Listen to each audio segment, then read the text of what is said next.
Hello， 大家好，我係 Barry， 係香港夜遊定向總會嘅幹事。喺第4集定向教室裏邊咧，我為大家講解一下夜遊定向嘅基本技術同埋知識，希望大家可以有一個好好嘅準備迎接無國界醫生夜遊定向2010。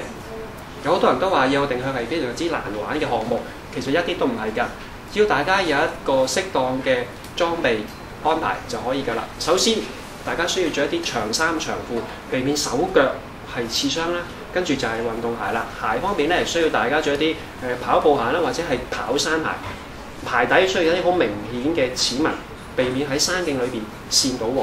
跟住就係指南針，指南針係幫大家辨別方向，邊邊係北，邊邊係南。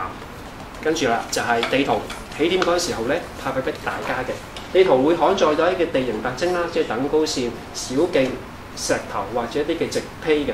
同埋印上咗唔同嘅控制點位置同埋起終點俾大家到訪嘅。好啦，到 E 卡啦 ，E 卡咧就係到控制點之後咧，記錄你個控制點嘅時間同埋有幾多個控制點喎。翻到終點之後咧，就會俾我哋處理㗎啦。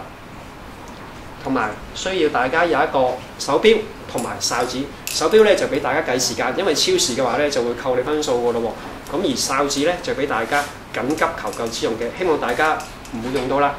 好啦，裝備就講完啦，下一集咧就會講解一下比賽嘅流程。